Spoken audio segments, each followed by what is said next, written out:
Hey everybody, Robert John Miller Car Machinery. So we are continuing our range of fact-finding, problem-solving, information, whatever you want to call it, on John Deere's X380 we're looking at. So very brief video. I said that last time, we ended at 10 minutes, so I'm going to be very quick. So first thing to check is oil. You know, they'll tell you to do it every time you use it. It ain't realistic, you know. You check it once a month, you know, not a problem. So check your oil on the John Deere's. You've got a nice yellow dipstick there to open.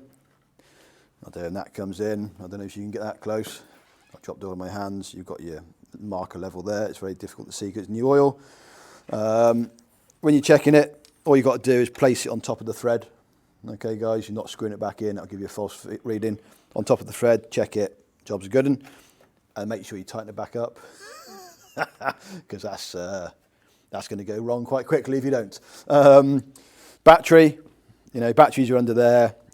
In the winter, either start your machine up a few times just to get everything moving, get some charge into that battery, or give it a trickle charge, like a 12 volt, and it's a slow charge. Do it over a night or something. It's not a quick burst like you do on a car, and that will just pump some more juice into it. So when you go to start it in the spring, jobs are good. That's the basics underneath there. Most people bring in for a service to cover the rest of it, so that's not a problem. Tyre pressures, machines, 14 and 10, 14 on the front, 10 on the back PSI. If you've got a fairly new tractor, they should be under the hood, you know, and the hood is opened as simple as there's a gap there, up like that. In the winter, guys, just go steady. When they get to minus, these get a bit brittle, so do not be chucking it open like you would do a car bonnet or something, you know, because it'll end up on the floor and you'll be stood there crying because they're expensive to replace. So that's basically the bit under the bonnet. Now, the one thing hopefully you've noticed on this, so it's missing. This is the showroom, one of the showrooms. There's no deck on this one, all right? So if you've got issues with running or things aren't cutting properly, first thing, check under the deck. All right, you've got a side flap open on the side. If you've got little car ramps or something, you know, the older people might know more than the younger people used to get like a little car ramp, that sort of size, that far off the floor. You could drive the front of your car up. You could do it with your tractor. It means you can just have a look under the deck to see if any debris, sticks, stones got jammed in between, something like that, all right? So check all this stuff first before you ring your dealer. I mean, if you want to ring your dealer and pay for it, that's fine, you know, but it's kind of to help you out a little bit, you know, before you have to ring the dealer and sort of there is a problem. So on the imaginary deck that should be there, check underneath it. Always get in on the left-hand side. If you've got these, you'll know. Well, you might not know, actually. You know, it might be a new thing. Agricultural, horticultural equipment, you normally get on the left, and that's normally because there's nothing to touch to make it move. All right, so you get on. So if you've got a 380, you know how to start it, but make sure your brake pedal is depressed all the way to the bottom. All right, guys, halfway up isn't going to work. Make sure it's all the way down. Make sure your choke lever is forward for cold starting. All right, like that. Then Nat can see that. One of the biggest things we get is, it was working this morning, now it's not. And sometimes when you've had something, you just kind of just overlook stuff.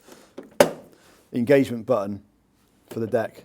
All right, if that is left up, you're not going to get anything out of the tractor. If you go to start, it's not even going to make a noise, I don't think. So instead of ringing and going, it won't start. Just check that your engagement button's down. Check you're putting your foot down to the ground properly.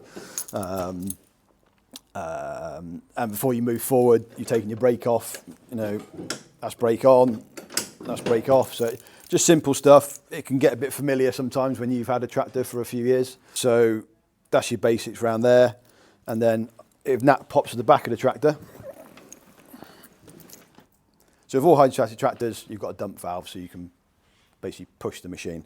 So at the moment, dump valve's engaged so you can use the pedals. And you go to push him, he's got resistance to it. If you pull it out, you can now move the tractor. I'm not going to say nice and easy, because some of you probably think, oh, bloody hell, it's difficult. Do you know, for me, it's nice and easy, but we move these all day. The reason I mentioned that sometimes what happens is if you've got trailers or you've put attachments on the back and you're faffing around there and you've sort of maybe pulled that out by mistake and you jump on your tractor and it won't work, you ring up and go, well, I was using it this morning, it was fine. It's another thing just to double check, because these are the things we'll ask you on the phone, but if you've checked all this anyway, then you know there's more of a problem going on. So make sure it's all the way in, okay? You do not want to be pushing a tractor across a field with that in. To be fair, you don't want to be pushing a tractor across a field with it out, but you've got more of a chance of doing it.